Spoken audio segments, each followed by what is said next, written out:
Baik, Assalamualaikum warahmatullahi wabarakatuh. Pada hari ini kita akan membahas materi terakhir di mata kuliah Sosioinformatika dan Etika Profesi.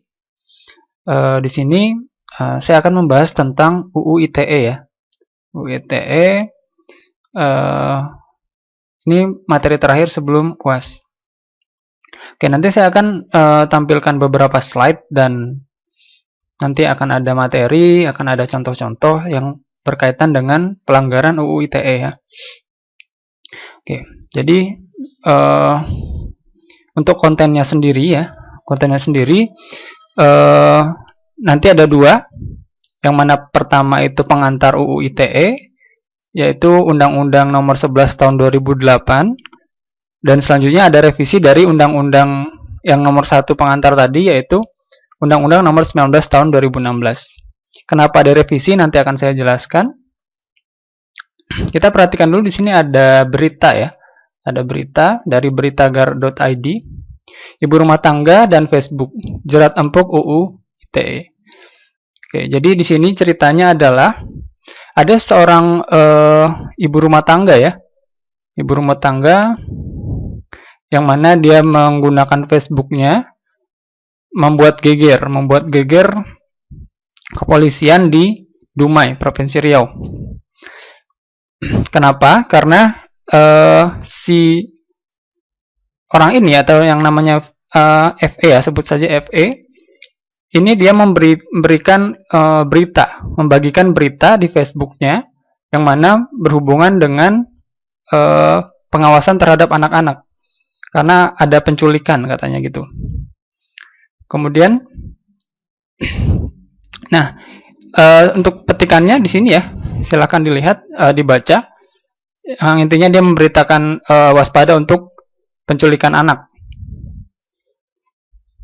Nah, kemudian polisi melakukan penyelidikan terhadap info yang ditulis oleh FE ini.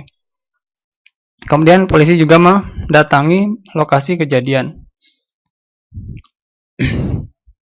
Selanjutnya, setelah 2 hari penyelidikan oleh polisi meringkus terduga pelaku. Nah, di sini mungkin kalian mengira pelakunya adalah pelaku penculikan, tapi di sini pelakunya itu adalah si FE itu. Kenapa? Karena dari kesimpulan penyelidikan, status yang dituliskan FE ini tadi di Facebook itu adalah hoax atau kabar bohong. Nah, karena perbuatannya itu, si FE ini malah kena jerat pasal 45A ayat 1, yang mana Undang-Undang Nomor 19 Tahun 2016 tentang perubahan atas Undang-Undang Nomor 11 Tahun 2008 yang tadi tentang ITE ya, dengan ancaman pidana paling lama 6 tahun atau denda paling banyak 1 miliar.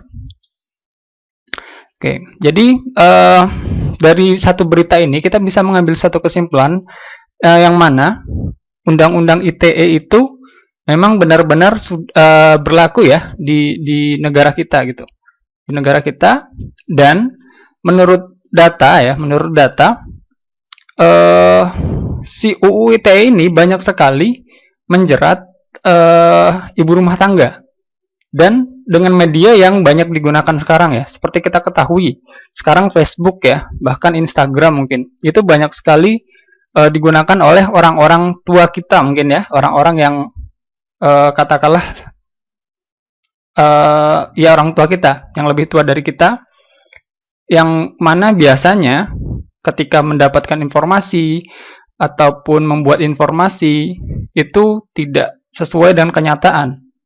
Bahkan kerap kali mereka mendapat informasi tanpa dicari tahu dulu kebenarannya, kemudian langsung main share saja.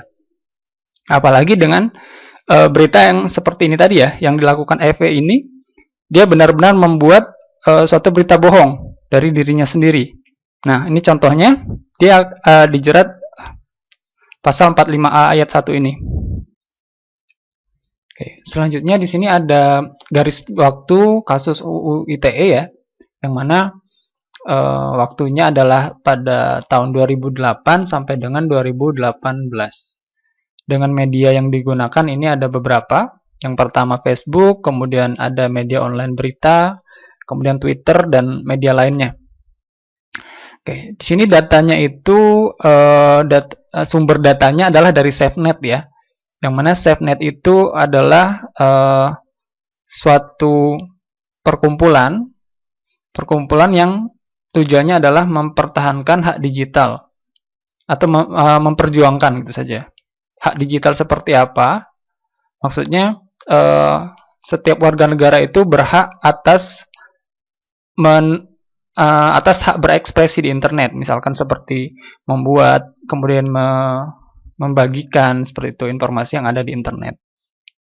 Oke, nanti saya akan bahas lagi untuk SafeNet. Sumbernya dari SafeNet, kemudian disajikan oleh Lokadata. Jadi di sini ada kasus ya, ada jumlah kasus dan rentetan tahun dari tahun 2008 sampai 2018. Nah, kalau kita lihat di sini paling banyak kasus ITE itu dilakukan terjadi dengan media Facebook.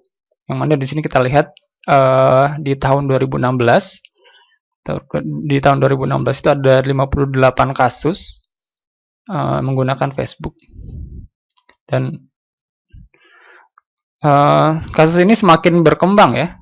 Kalau dari saya sendiri, saya bisa menyebutkan ini karena perkembangan teknologi yang berkembang di kita ya, yang mana semuanya bisa mengakses internet dengan menggunakan gadget masing-masing.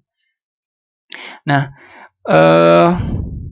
di sini didominasi oleh Facebook, kemudian ada media online berita, ada Twitter, dan lain-lain ya. Nah, ini tadi sebenarnya kaitannya dengan kasus yang sebelumnya ya, yang terjadi di Dumai, yaitu dengan media Facebook. Nah, sebenarnya kita sebagai generasi yang memahami, ya nanti mungkin kita sekalian belajar ya untuk UU ITE ini sendiri.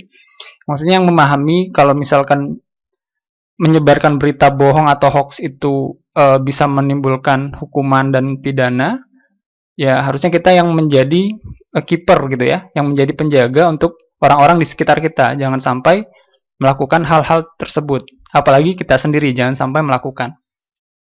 Oke, ini untuk garis waktu kasus ITE semakin melonjak dan puncaknya ada di tahun 2016.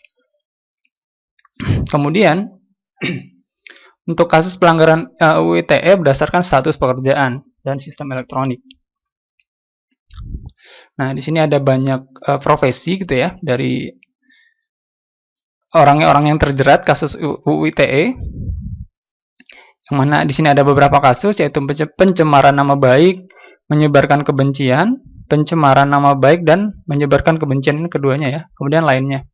Nah, kalau kita lihat di sini profesi yang banyak sekali terkena kasus itu adalah lainnya ini ya, yang mana lainnya adalah warga, ibu rumah tangga, pemuka agama. Nah, yang paling banyak terjadi di sini adalah pencemaran nama baik ya, pencemaran nama baik. Nah, di sini kalau kemungkinan besar ini kan warga, ibu rumah tangga, pemuka agama. Ini banyak sekali melakukan tindak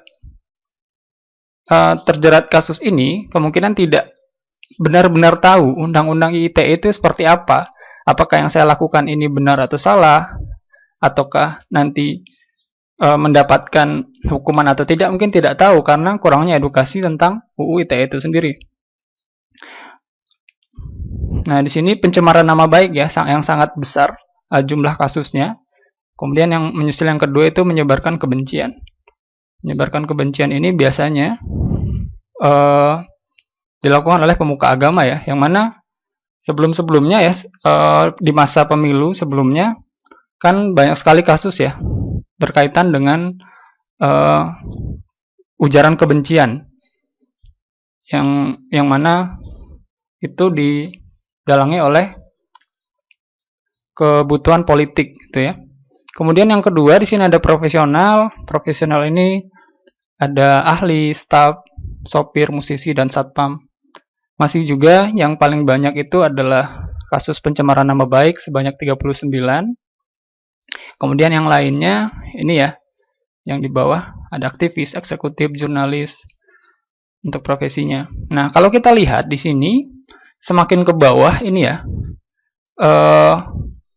saya lihat di sini semakin ke bawah ini orang-orang yang memang benar-benar tahu dan memahami kalau misal apa yang akan dilakukan di suatu media itu bisa menimbulkan satu kasus pelanggaran UU ITE gitu ya. Karena kita lihat di sini ya, dilihat dari bidang profesinya sendiri, bidang lainnya dan profesional ini kemungkinan besar itu tidak begitu tahu tentang undang-undang ITE. Nah, kita sebagai kaum milenial gitu ya, yang masih sangat dekat dengan media elektronik harus berhati-hati dan harus benar-benar memperhatikan apa yang akan kita share, apa yang akan kita tulis itu supaya tidak menjadikan kasus, tidak akan menyeret kita pada kasus undang-undang ITE.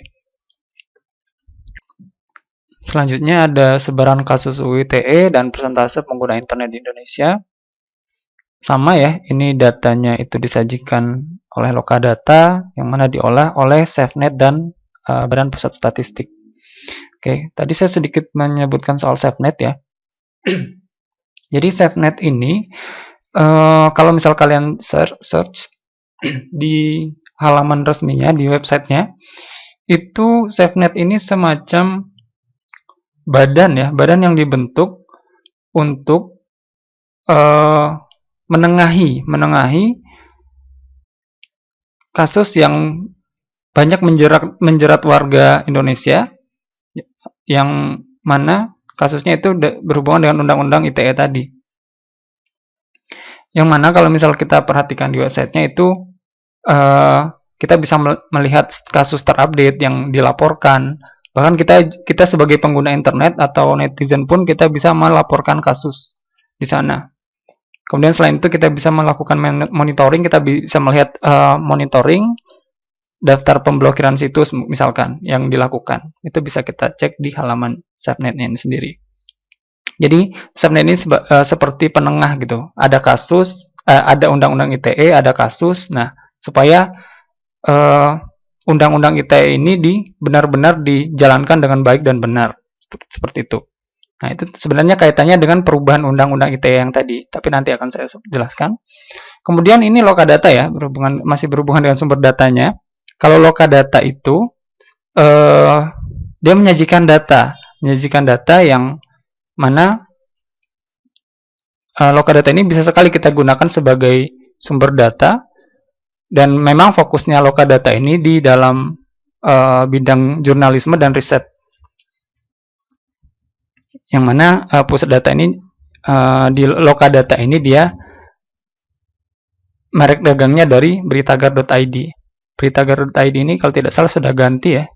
Jadinya sudah lokadata.id kalau tidak salah. Nah, lanjut ke datanya. Kalau kita lihat di sini topografinya sangat baik sekali ya. Ada peta Indonesia, kemudian ada sebaran kasusnya. Kalau kita lihat di sini di Sumatera Utara itu ada 12 kasus dengan persentase 28,34%, lumayan tinggi ya. Kemudian di DKI Jakarta ini mungkin yang paling tinggi, ada 61,85% persentase pengguna internet dengan jumlah kasus sebanyak 88. Kemudian di NTB itu ada 14 kasus dengan persentase pengguna sebanyak 23,20%. Nah, sebenarnya mungkin ya di bagian-bagian di provinsi lain itu ada kasus, cuman karena di sini datanya dari SafeNet dan mungkin tidak ada yang melaporkan sehingga tidak terekap. Nah, kira-kira seperti ini ada sebaran untuk persentase pengguna internet. Yang paling tinggi itu terjadi di Jakarta ya. Oke, kemudian ada sejarah dari Undang-Undang ITE. Jadi awalnya Undang-Undang ITE itu bernama Undang-Undang Informasi, Komunikasi, dan Transaksi Elektronik atau disingkat dengan UU IKTE. Yang mana dibuat oleh Kementerian Komunikasi dan Informasi pada tahun 2013. Kemudian RUU ITE itu sendiri dirancang oleh Departemen Perhubungan, Perindustrian, dan perdagangan, yang mana bekerja sama dengan beberapa institusi seperti UNPAD, ITB, dan UI. Motivasinya apa? Ini motivasinya adalah pembangunan nasional yang harus senantiasa tanggap terhadap berbagai dinamika yang terjadi di masyarakat.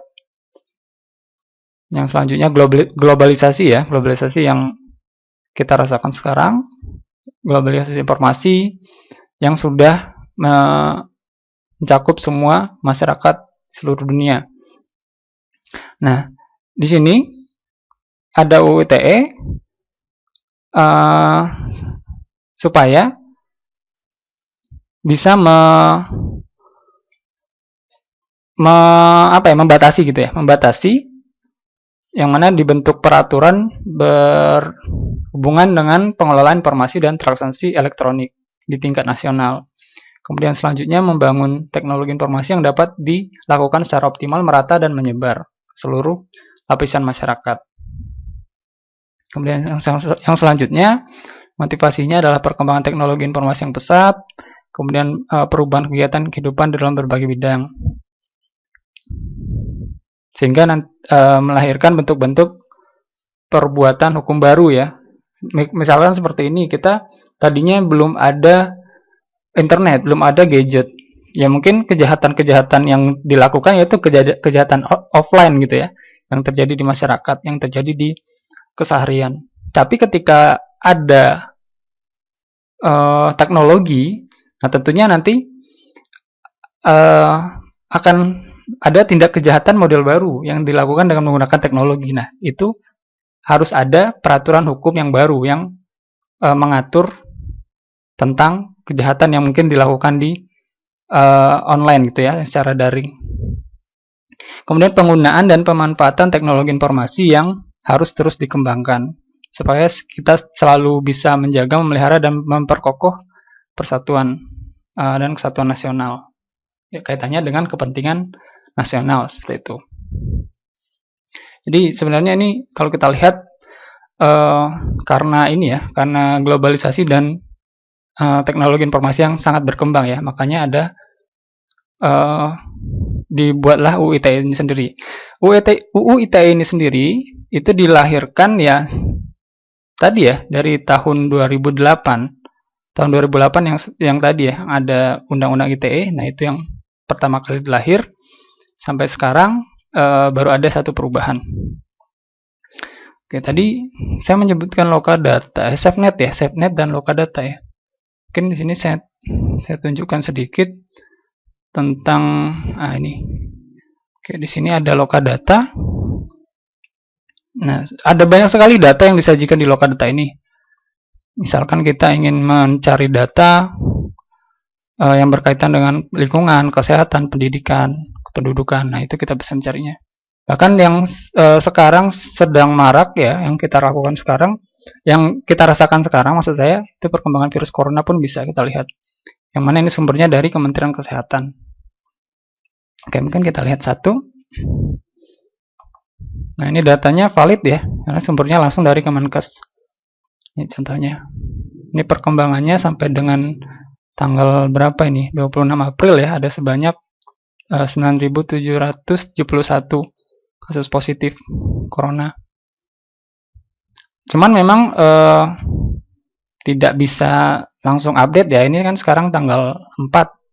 Ya, kalau misal kita mau lihat data tanggal 4 ya mungkin beberapa hari setelah tanggal 4 kita bisa melihat nilainya. Ini perkembangannya seperti apa. Kalau tidak salah sekarang sudah sampai 10 ribuan ya untuk kasus positifnya di Indonesia. Misalkan kita lihat di sini UU ITE. UU ITE. Nah, ini ya, jenis pekerjaan. Kaitannya dengan jenis pekerjaan yang tadi. Coba kita lihat, ini sumbernya SafeNet. Nah, ini ya, kalau kita lihat sejalan ini ya untuk datanya, cuman memang di sini yang tadi itu yang saya tampilkan di slide itu yang sudah diolah lagi. Nah, ini kalau kita lihat sejalan di sini yang banyak sangat terjadi yang sangat banyak itu kasus yang dilakukan oleh ibu rumah tangga atau yang tadi kategorinya lainnya gitu ya. Kemudian ada profesional gitu yang tadi. Kemudian bidang-bidang lainnya. Kalau kita lihat di sini datanya berkaitan gitu ya. Kalau SafeNet sendiri, SafeNet ya. SafeNet. Ini SafeNet ini sebenarnya sangat luas jaringannya. Dia berusaha menjamin hak digital di Asia Tenggara atau memperjuangkan seperti itulah kira-kiranya. Nah, di sini ini yang saya sebutkan tadi ada update kasus ya yang terjadi di Southeast Asia, kemudian adalah kita bisa melaporkan kasus UTE, kemudian kita pun bisa melakukan monitoring ya, misalkan daftar pemblokiran situs, kita bisa lihat di sini situs-situs apa yang diblokir, kemudian ada pelapor, ada waktu, dan ada alasan juga kenapa perlu diblokir seperti itu. Tuh. Kembali lagi ke slide. Ini tadi motivasinya. Kemudian selanjutnya motivasi selanjutnya itu pemanfaatan teknologi informasi yang berperan penting dalam sektor perdagangan dan pertumbuhan ekonomi, yang mana berhubungan dengan kesejahteraan masyarakat. Kemudian pemerintah perlu mendukung pengembangan teknologi informasi melalui infrastruktur hukum dan pengaturannya. Nah, di sini pemanfaatan teknologi informasi itu dilakukan secara aman untuk mencegah penyalahgunaannya. Seperti yang saya sebutkan sebelumnya, teknologi informasi itu berkembang sangat cepat dan perlu adanya semacam pembatas gitu ya, semacam aturan yang bisa mencegah terjadinya sesuatu yang tidak diinginkan ya, itu dengan undang-undang ITE itu sendiri. Kemudian dengan memperhatikan nilai agama dan sosial budaya masyarakat Indonesia. Kalau kita lihat di sini kasus-kasus yang terjadi yang terjerat dalam UU ITE itu kan sangat erat kaitannya dengan SARA ya, isu SARA di negara kita. Oke, mungkin selanjutnya saya akan perlihatkan dulu untuk contoh kasus yang berkaitan dengan UU ITE. Sini ada slide-nya ini dari Pak Endrianto Banyumurti, ini salah satu direktur dan co-founder dari Celonin.id, yang mana Celonin itu sebuah perusahaan yang mana bergerak di bidang training dan consulting di bidang IT. Oke, di sini ada ketentuan pidana dan sanksi pidana untuk Undang-Undang ITE. Di sini kita bisa lihat ada banyak kasusnya. Di sini ada pasal 27 Jangtu 45 ayat 1 tentang illegal content yang berhubungan dengan kesusilaan, judi, pencemaran nama baik, pemerasan dan pengancaman. Ini sebenarnya yang banyak sekali terjadi di kita di Indonesia. Ini untuk ancamannya gitu ya. Kemudian ada pasal 28 tentang berita bohong dan informasi SARA. Pasal 29 Jangtu 45 ayat 3 itu tentang ancaman kekerasan dan menakuti secara pribadi. Pasal 30 Jangtu 46 tentang illegal access. Kemudian pasal 31 Jangtu 47 tentang illegal interception. Pasal 32 Jangtu 48 tentang data inference dan lain-lainnya ya. Nah, di sini mungkin nanti beberapa akan diberikan contoh-contohnya untuk kasusnya. Nah, ini yang tadi salah satu pasal yang diperdebatkan oleh banyak pihak, bahkan termasuk MK sendiri menolak untuk pasal 27. Sebenarnya yang ditolak itu ayat 3 ya, ayat 3.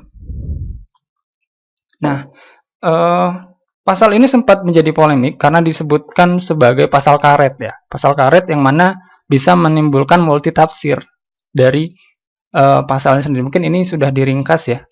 Jadi kalian mungkin bisa lihat nanti langsung di pasal 27-nya di undang-undangnya.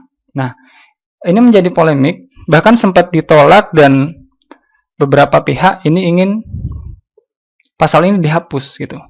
Karena apa? Karena kan ini menaungi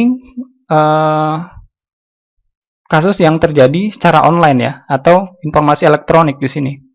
Tapi di dalam isinya itu sendiri itu bisa saja menafsirkan kejahatan atau kasus yang dilakukan secara offline atau bukan di dalam jaringan. Sehingga misalkan itu unsurnya itu terjadi di muka umum, kemudian diketahui oleh umum dan disiarkan. Itu kan tidak harus menggunakan media elektronik. Itu yang menjadi kasus. Nah, pasal ini juga pernah pasal ini kan diminta untuk dihapus gitu ya dari beberapa pihak. Tetapi Menkominfo kita sebelumnya ya, sebelum yang sekarang itu sempat mengatakan kalau pasal ini tidak bisa dihapus. Pasal ini tidak bisa dihapus karena berhubungan dengan banyak pihak ya dan banyak kepentingan yang mungkin dilibatkan. Nah, solusinya adalah merevisi. Maka itulah tadi ada revisi yang dilakukan di tahun 2016. Nah, revisinya sebenarnya tidak hanya tentang pasal 27 ini saja, yaitu juga ada di pasal 45 ayat 1 karena berkaitan ya, jangtu pasal 27, jangtu pasal 45. Ini jadi satu kaitan. Nah, banyak sekali kasus yang terjerat, kasus yang dijerat oleh pasal 27 ini ya, karena memang di sini banyak menyangkut banyak aspek. Dan sebenarnya mirisnya itu dulu banyaknya terjadi karena penegak hukum itu tidak benar-benar mengetahui gitu, tidak benar-benar memahami karena tadi ada multitafsir di dalam pasal ini sendiri. Jadi banyak sekali yang terjerat padahal mungkin secara pengertiannya itu tidak, karena tadi ya bisa jadi pelanggaran offline dan online itu masih termasuk di sini. Jadi banyak sekali kasus yang terjerat, banyak sekali kasus yang kemudian dipidanakan. Sini kalau kita lihat di pasal 27 ini berhubungan dengan kesusilaan, perjudian, penghinaan, dan pemerasan. Yang mana untuk jangtunya ini untuk ketentuan pidananya paling lama 6 tahun dan denda paling banyak 1 miliar rupiah. Sangat lama ya. Jangan sampai kita terjerat pada kasus UU ITE yang semacam ini. Dendanya sangat banyak 1 miliar. Oke, di sini ada contoh ya. Contoh polisi tangkap pengelola situs pornografi anak di Bandung. Ini berhubungan dengan kesusilaan yang tadi pasal 27. Kemudian adanya situs porno. Juga ini mencakup permasalahan kesusilaan yang terjadi yang di pasal 27 tadi. Kemudian ini berhubungan dengan kesusilaan juga ya. Ini berhubungan dengan konten porno ya. Di sini dipertanyakan apakah menonton apalagi memiliki konten porno itu melanggar hukum.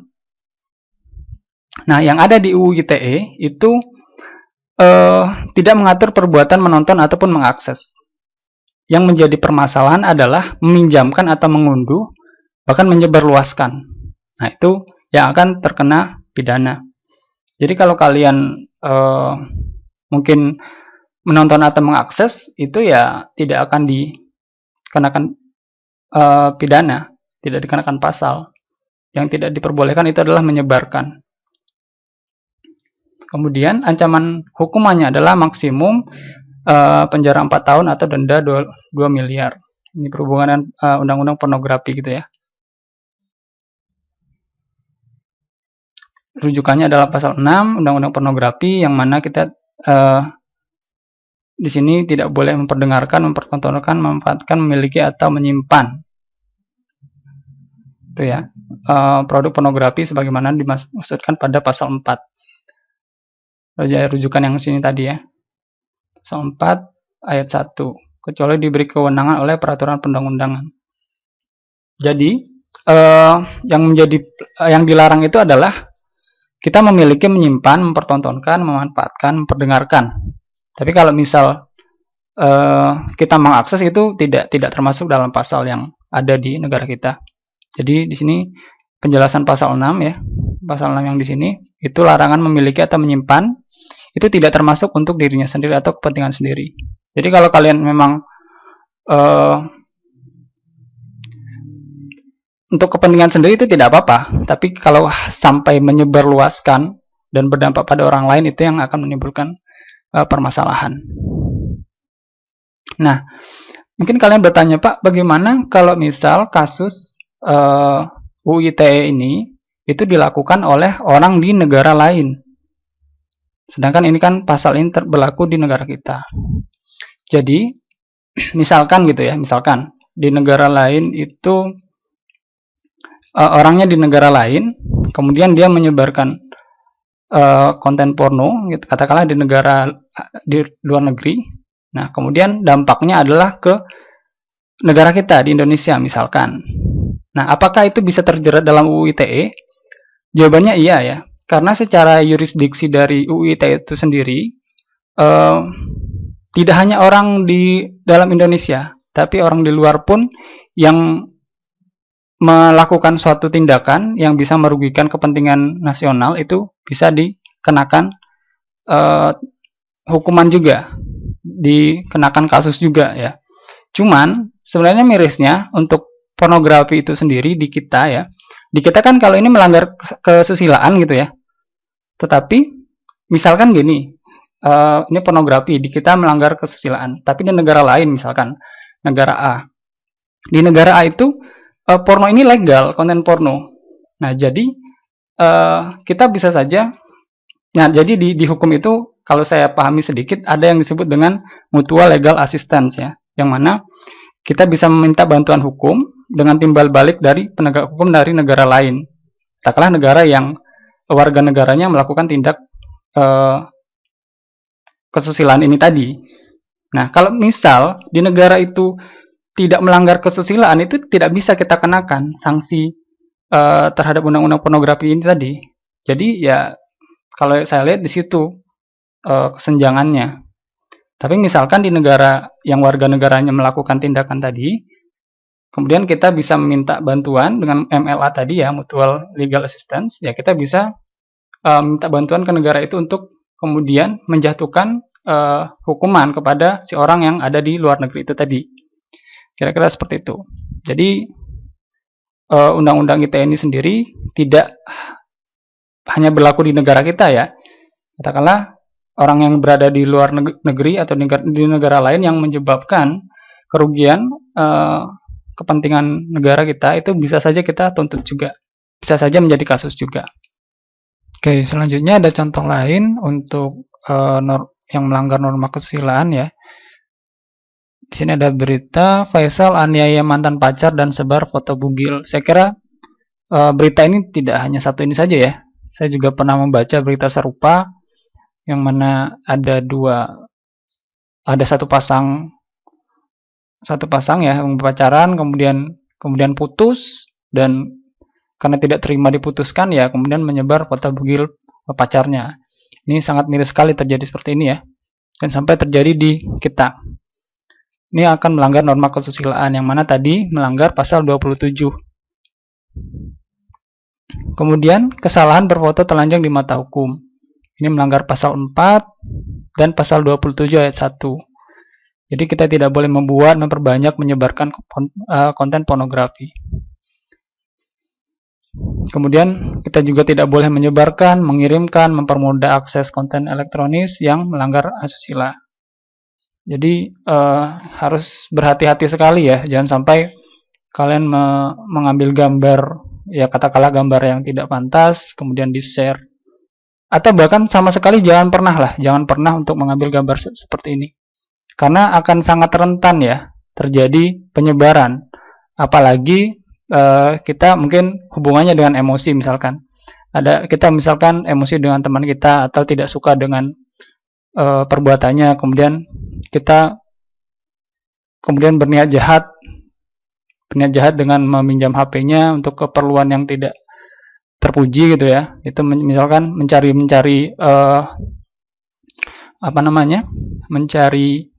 aibnya kemudian disebar, itu sangat tidak terpuji. Itu melanggar norma kesusilaan juga di pasal 27. Ini semua di pasal 27 ya. Kemudian ini judi ya, judi online. Ini berhubungan dengan perjudian di pasal 2 tadi.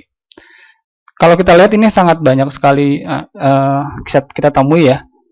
Ya, kalau pengalaman pribadi saya ketika mencari situs apa namanya untuk film online gitu ya, ini sangat banyak sekali iklan-iklan yang menampilkan untuk link ke perjudian online. Bahkan di Facebook pun ada.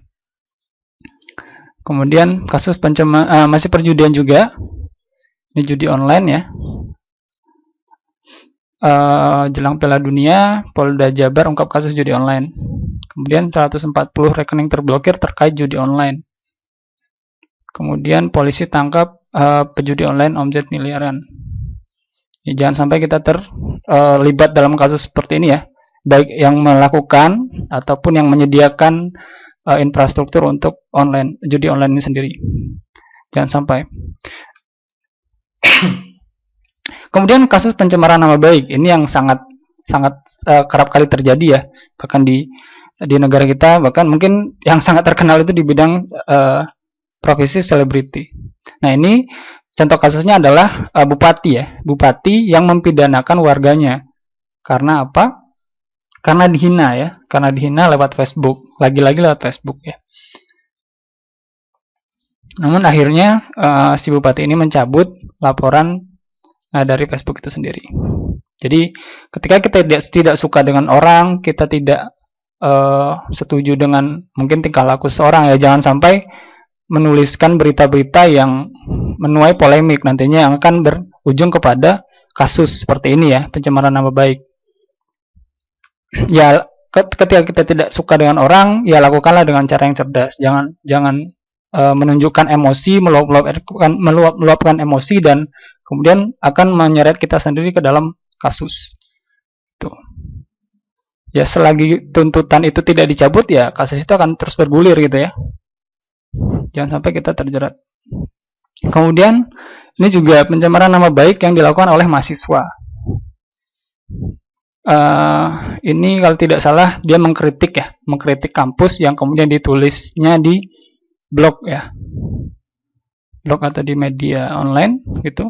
Nah, kemudian namanya ini Wahyu ya. Nah, Wahyu ini disuruh untuk mundur sebagai mahasiswa.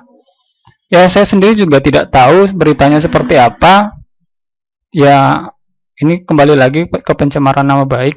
Kalau misal kita ingat juga dulu ada kasus Prita ya, yang yang mengkritisi pelayanan rumah sakit sampai menyeretnya ke dalam kasus UU ITE juga.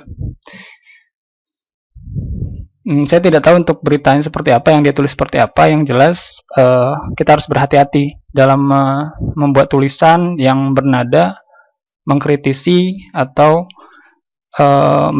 tidak menyetujui sesuatu yang terjadi di sekitar kita. Jangan sampai kemudian memojokkan dan melakukan pencemaran nama baik seperti kasus yang dialami oleh Wahyu ini. Ini juga kasus yang terjadi di Twitter ya.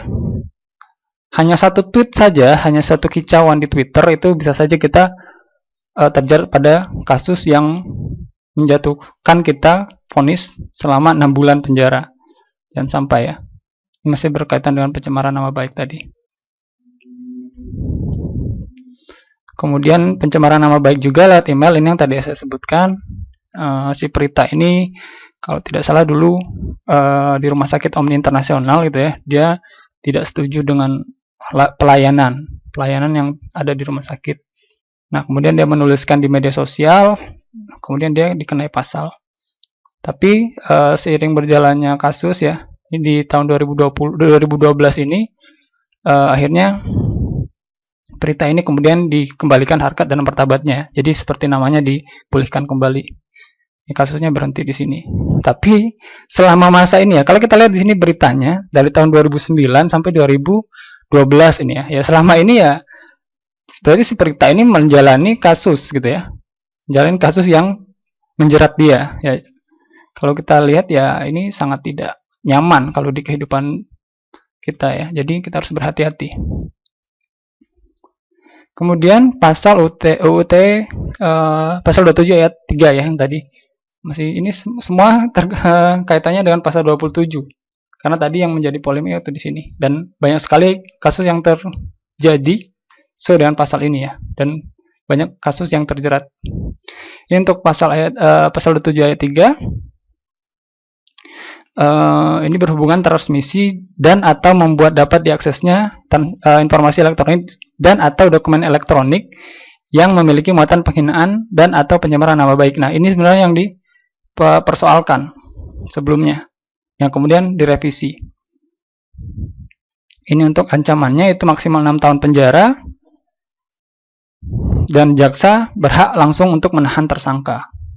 Dan diancam hukuman 5 tahun atau lebih untuk pemeriksaan.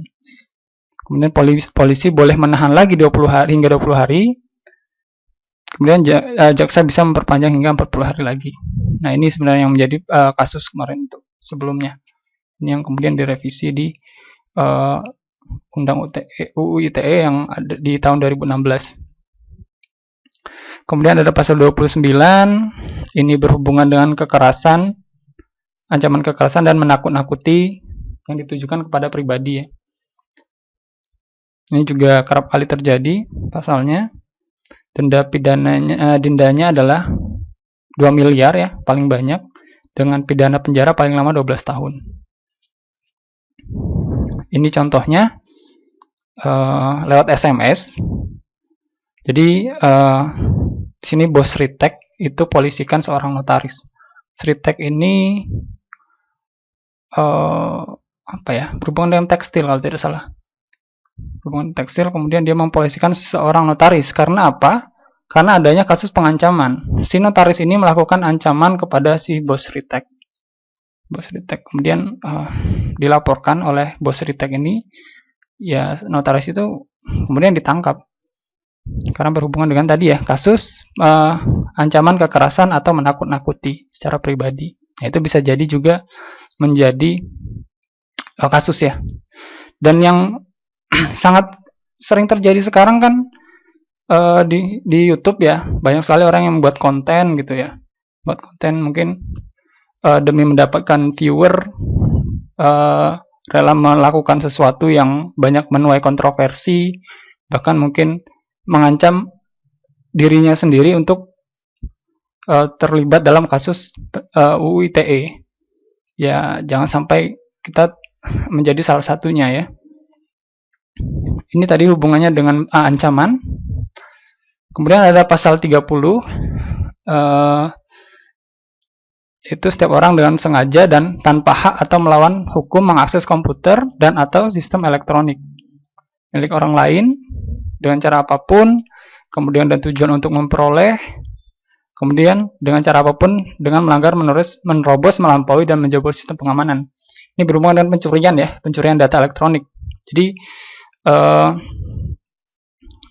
untuk menghindari kita bisa terjerat dengan kasus semacam ini, jadi kita memang harus benar-benar, misalkan ya, kita membuat suatu tulisan, buat karya tulis, itu memang kita harus benar-benar memastikan kalau sumber yang kita gunakan itu memang open dan bebas kita gunakan, supaya kita tidak terjerat. Karena ketika yang kita gunakan sumbernya itu tidak mungkin dilindungi dengan privasinya dia, berhubungan dengan haki kemarin misalkan. Nah, itu ketika si orang yang punya haki itu tidak memperbolehkan orang mengakses atau memiliki ya, kalau kita memaksa ingin memiliki tanpa membayar royalti atau dan sejenisnya ya, kita bisa terkena pasal ini. Itu. Mungkin hubungannya juga dengan pencurian data di internet ya. Yang kemarin masih hangat terjadi itu kan pencurian data user Tokopedia ya, yang mana diperjualkan di mana, di situs hacker gitu ya, di dark web, di dark web atau di mana, pokoknya diperjualbelikan dengan harga yang saya kira lumayan murah untuk data, untuk satu sistem sebesar Tokopedia ya. Jadi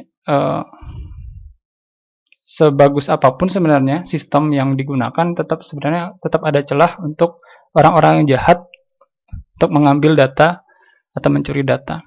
Ini untuk pasal pidananya, dan dendanya itu di pasal 46 ya. Mungkin yang kalian yang kurang memahami, jangtu itu kaitan gitu ya, tadi kan saya sebutkan jangtu di depan, sering saya sebutkan. Jadi misalkan pasal 30 jangtu pasal 46. Jadi pasal 30 ini berkaitan dengan pasal 46, yang mana pasal 46 ini berhubungan dengan hukumannya gitu. Kalau pasal 30 ini berhubungan dengan keterangan kasusnya. Kira-kira seperti itu. Kemudian ada pasal 32 ayat 1. Ini berhubungan dengan menambah, mengurangi, melakukan transmisi, merusak, menghilangkan, memindahkan, menyembunyikan informasi elektronik milik orang lain. Ini bisa didenda paling lama 8 tahun dan paling banyak 2 miliar. Contohnya ini hacker ya. Hacker, polisi tangkap hacker peretas situs Presiden SBY. Ini dulu terjadi di tahun 2013. Kemudian juga polisi menangkap peretas situs DKPP. Ini 2014. Ya mungkin kurang tahu ya, mungkin ini iseng atau apa. Biasanya sih yang terjadi si hacker-hacker yang seperti ini kan mungkin tidak setuju dengan kebijakan yang dilakukan oleh pemerintah misalkan. Atau mungkin kalau kalian pernah mendengar informasi tentang website apa dulu ya yang dihack itu, Telkomsel kalau tidak salah. Karena paketnya mahal, kemudian ada yang menghack sampai beberapa menit itu situsnya Telkomsel itu down ya. Nah, ada tulisan-tulisan semacam ini. Nah, ini juga berlaku ya, ketika tertangkap orang yang membuat ini, ya tetap saja akan berlaku UU ITE. Itu ya. Jadi bagi kalian yang mungkin suka mengotak-atik, jangan sampai mungkin mengotak-atik ya istilahnya dengan pengubahan atau pencurian data semacam ini ya jangan sampai ya mungkin kalau iseng ya cobakan dengan hal-hal yang tidak sampai merugikan banyak pihak. Mungkin bisa mencoba dengan hal yang lebih kecil dulu dan jangan ditujukan untuk kegiatan-kegiatan semacam ini. Kemudian ada seorang yang membobol pandi, kemudian hacker yang berasal dari Ponorogo disidang. Ini bersambungan dengan hacker ya. Tapi juga sebenarnya di sisi positif, kalau di sisi positifnya bisa saja kalau misal hackernya ini katakanlah punya skill yang baik, bisa saja menjadi pegawai di pemerintahan yang mana bertugas untuk mengamankan sistem. Tapi yang jelas ketika dia melakukan kejahatan seperti ini, melakukan peretasan, ya tetap saja akan dikenakan kasus sesuai dengan Undang-Undang ITE. Oke, jadi wise while online, think before posting. Jadi kita sebagai orang-orang yang terpelajar, kaum milenial yang dekat dengan internet, dekat dengan teknologi informasi, kita harus benar-benar harus berhati-hati ya dalam menggunakan media online. Dan ketika kita memposting sesuatu, kita perlu memikirkan dulu, jangan sampai yang kita posting itu kemudian bisa menjerat kita ke dalam kasus-kasus seperti yang saya contohkan tadi. Baik, kita kembali lagi ke slide ya. Selanjutnya untuk UU ITE sendiri yang tadi, ini ada beberapa tujuan pasal Undang-Undang ITE yang mana tujuannya itu disematkan pada pasal 4. Ini ada beberapa ya. Silakan nanti dibaca. Kemudian pasal dan artikelnya ini ada beberapa, ada sampai 13 ya. 13 pasal, ada 13 bab yang mana setiap bab itu membahas masing-masing kategori pasalnya. Oke, selanjutnya ini untuk cakupan umum. Ini berhubungan dengan pengaturan mengenai informasi dan transaksi elektronik. Ini berhubungan dengan hukum internasional ya yang diacu. Kita menggunakan UNCITRAL Model Law on E-commerce and Signature. Ini berhubungan dengan transaksi elektronik dari toko online. Kemudian contoh pasalnya itu ada di pasal 6, pasal 5 dan pasal 6, itu berhubungan dengan pengakuan informasi atau dokumen elektronik. Kemudian tanda tangan elektronik itu diatur pada pasal 11 dan pasal 12. Penyelenggaraan sertifikasi elektronik itu berhubungan pasal 13 dan 14. Kemudian penyelenggaraan sistem elektronik itu berhubungan dengan pasal 15 dan 16. Kemudian ini yang dilarang, mengenai perbuatan-perbuatan yang dilarang tadi sudah disebutkan ya di beberapa contohnya. Itu ada pasal 27, 8, 29, 30, 31, 32, 33. Jadi gangguan terhadap sistem, gangguan terhadap data, kemudian akses ilegal dan konten-konten ilegal. Tadi sudah saya jelaskan contoh-contohnya. Kemudian juga penyalahgunaan alat dan perangkat itu di pasal 34. Kemudian ini yang direvisi di UU ITE sebelumnya ya, yang mana UU nomor 8 tahun 2008 itu direvisi jadi Undang-Undang nomor 19 tahun 2016. Yang direvisi adalah menambahkan sejumlah penjelasan untuk menghindari multitafsir tadi yang sudah saya sebutkan, yang berhubungan dengan ketentuan penghinaan dan pencemaran nama baik. Itu pasal 27 ayat 3. Kemudian adanya perubahan penurunan ancaman pidana yang tadinya pencemaran nama baik itu paling lama 4 tahun menjadi 6 tahun menjadi 4 tahun. Dari denda yang 1 miliar menjadi 750 juta. Untuk pidana kekerasan yang tadinya paling lama 12 tahun diubah menjadi 4 tahun dengan denda yang tadinya 2 miliar menjadi 750 juta. Kemudian revisi ketiga ini berhubungan dengan putusan MK atas pasal 31 ayat 4 yang mengamanatkan pengaturan cara intersepsi ke dalam undang-undang. Yang keempat, menambahkan penjelasan pada ketentuan pasal 5 ayat 1 dan 2 mengenai informasi elektronik sebagai bukti hukum. Kemudian ini yang kelima, sinkronisasi hukum acara penggeledahan, penyitaan, penangkapan. Yang keenam, memperkuat peran penyidik pegawai negeri untuk memutuskan akses terkait tindak pidana TIK. Kemudian menambahkan right to be forgotten, yaitu kewajiban menghapus konten yang tidak relevan bagi penyelenggara sistem elektronik. Kemudian yang nomor 8, memperkuat peran pemerintah untuk mencegah penyebarluasan konten negatif di internet. Itu dengan penyisipan kewenangan tambahan pada ketentuan pasal 40. Ini untuk revisi-revisinya. Selanjutnya ada tugas ya. Tugas kalian adalah memahami isi UU ITE dan tindakan-tindakan yang melanggar undang-undang tersebut. Kalau tadi sudah dijelaskan undang-undang ITE beberapa ya, yang di slide-nya Pak Banyumurti. Nah, yang perlu kalian lakukan adalah membuat resume dari undang-undang ITE. Resumenya ya, kalau kalian memperhatikan di slide sebelumnya sebenarnya itu sudah bentuk resume juga. Cuman resume maksudnya di sini perlu kalian tuliskan lengkap. Misalkan pasal 27 Undang-Undang ITE itu perlu kalian tuliskan lengkap. Dibuat resumenya saja, tidak usah semua ya. Kalau semua ya kapan tidak selesai nanti. Ini waktunya cuma 1 hari. Buat resumenya saja. Misalkan pasal berapa, kemudian isinya apa, dendanya apa, gitu-gitu. Kemudian kalian perlu mencari 2 contoh kasus pelanggaran UU ITE. Nah, kalian perlu mencari juga, kemudian menjelaskan pasal mana sih yang dilanggar itu kasusnya, untuk kasusnya. Tadi seperti yang contoh juga. Tidak boleh contoh yang sudah ada ya, kalian harus mencari contoh yang lain.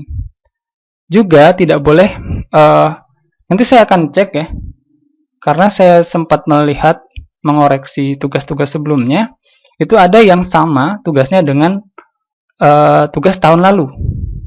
Mungkin meminjam dari temannya atau seperti apa saya kurang tahu, yang jelas tugasnya sama. Nah, kalau yang semacam itu nanti tidak akan saya koreksi ya. Tidak akan saya berikan nilai untuk tugasnya. Kemudian, kalian juga perlu memberikan pendapat tentang kelebihan dan kekurangan Undang-Undang ITE. Nah, Undang-Undang ITE yang di sini adalah yang berlaku sekarang ya.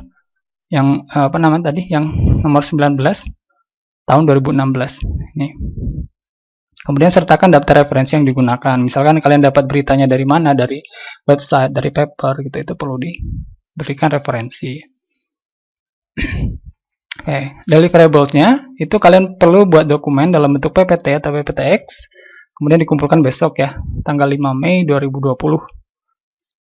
Untuk jamnya, Oke, jamnya itu 23.59. Tuh, silakan dikerjakan.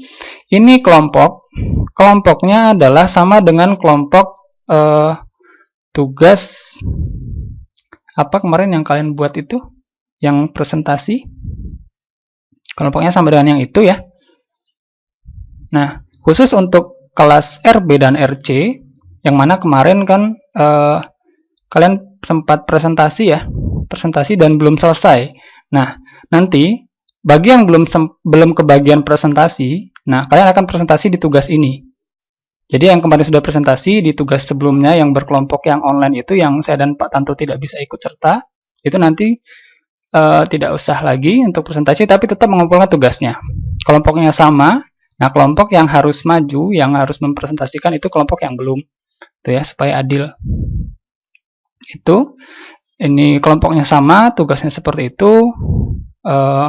Waktunya sampai besok malam ya. Silakan dikerjakan. Untuk presentasinya kapan nanti akan saya beri keterangan kemudian ya, untuk harinya. Kemungkinan untuk harinya itu ya di minggu-minggu ini saja sebelum UAS ya. Ya, silakan dikerjakan dan dikerjakan dan dikumpulkan tugasnya. Oke, mungkin itu dari saya untuk UU ITE ya. Kita mungkin memang orang IT ya, kita harus aware dengan hal-hal yang berkaitan dengan transaksi elektronik itu, yang mana dekat dengan bidang kita. Jangan sampai kita kemudian terjerat pada kasus-kasus itu. Kita sebagai kaum yang terpelajar, jangan sampai melakukan hal-hal yang kemudian menuai kontroversi dan menyeret kita ke dalam kasus hukum seperti ini. Itu ya. Oke, silakan nanti dibuat tugasnya. Itu saja mungkin yang bisa saya sampaikan untuk materi Undang-Undang ITE ini. Lebih dan kurangnya saya mohon maaf. Saya akhiri. Wassalamualaikum warahmatullahi wabarakatuh.